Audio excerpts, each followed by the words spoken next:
তোমার ঘরে বসত করে কয়জন না মন জানো না, তোমার ঘরে বসত করে কয়জন না মন জানো না। না, এরা ছবি টবি আঁকে না, এরা তবে বিষধর হলে মানুষ ছবি হয়ে যায়। এটা আমাদের দেশের বাড়িতে এরা কিন্তু বসত ভিটায় থাকে। এগুলো দাঁড়া সাপ, এদের কোনো বিষ নেই, কিন্তু আমরা দেখা মাত্র তো ভীষণ ভয় পাচ্ছিলাম। ওরা দেখলাম বিড়াল কুকুরের সাথে এরাও একভাবেই খেলছে। ওই দেখো মিনি বসে আছে, মিনি বাইরে বাইরে এসেছে মানে কিছু একটা ঘটেছে। দেখছো একটা সাদা সাপ একটা কালো সাপ, কালোটা হচ্ছে মেয়ে সাপ, সাদাটা হচ্ছে পুরুষ সাপ। আর সাধারণত যখন সাপ দুজন মানে জড়িয়ে লড়াই করে অনেকটা ওপরে ওঠে, ওটা কিন্তু মিলন না, ওটা হচ্ছে আসলে দুটো পুরুষ সাপ। একটু আগেই দেখেছি ছবিটা, তোমাদের তুলতে পারিনি আমি। এরা দুটো পুরুষ সাপ, সাদা সাপ অনেকক্ষণ লড়াই করছিল, তার মধ্যে যে জিতেছে সে হচ্ছে এই স্ত্রী সাপটার সঙ্গে মিলন মানে আবদ্ধ হয়েছে, যেহেতু বর্ষাকাল এদের এটা হচ্ছে মিলনের সময়। তো এরা বাড়িতে ঢুকেছিল কালো সাপটা, একটা ব্যাঙ ঢুকেছিল, তাই ব্যাঙটা খেয়ে এরা বেরিয়ে যায়। এরা হচ্ছে উঠোনেই মানে আসতে সবসময় যাতায়াত করে। আর আমি এদের উঠোনে এসে দেখেছি আমাদের এই দেশের বাড়িতে, এখানে কিন্তু অনেক কিছু হেঁটে চলে বেড়ায়। ওইগুলোকে কী বলে, যেগুলোকে বলে গোসাপ, গোসাপ পুরো খোলা উঠোনে ঘুরে বেড়ায়। সেই ছবিও তোমাদের পেলে নিশ্চয়ই শেয়ার করব। আর দেখতেই পাচ্ছ এরা এই হাঁসের ঘরে মুরগির ঘরেই থাকে। তো আজ এইটুকুই, বেশি কিছু বলতে আর মানে সাহস হচ্ছে। দেখো বন্ধুরা, ও আমাদের লালু বা লেলো, ও কি খেলো না খেলো তাই নিয়ে কোনো কিন্তু কারো মাথা ব্যথা নেই। আমাদের উঠোনে থাকে যেহেতু, এখানে ও দুটো খেতে পায়, ও অল্পতেই খুশি।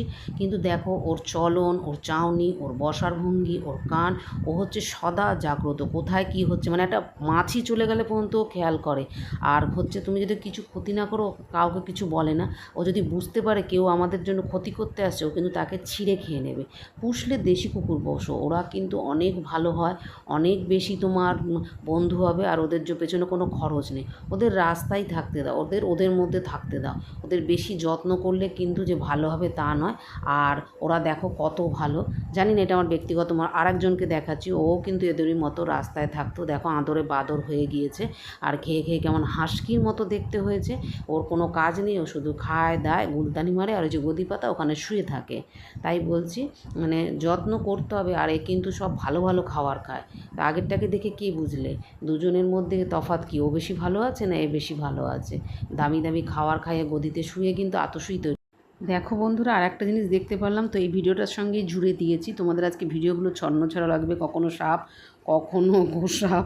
তো কি করব, পরপর যেরকম দেখতে পাচ্ছি পরপর জুড়ে দিলাম। কেন আলাদা আলাদা ভিডিও করলে আর নতুন নতুন ভিডিও তোমাদের দেখাতে পারবো না। অনেক কিছু দেশের বাড়িতে দেখেছি। দেখো এটা একটা কেঁচোর মতো প্রথম আমারও মনে হয়েছিল, কিন্তু এটা কেঁচো নয়, সম্পূর্ণ সিলভার কালারে।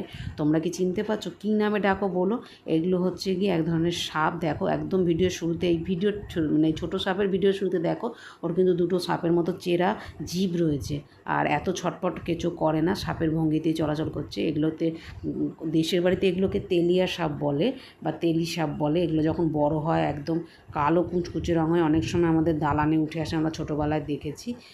বলে হালকা বিষও আছে, মানুষের তাতে ক্ষতি হয় না জানি, মানে কানে ফানে ঢুকে যাওয়ার ভয় থাকে। আর তোমাদের এইটা দেখছো, এটা হচ্ছে গিয়ে তোমরা কী নামে ডাকো সেটা বলো। আর ভিডিওটা আজকে কেমন লাগলো জানো, আজ এটুকু, টাটা।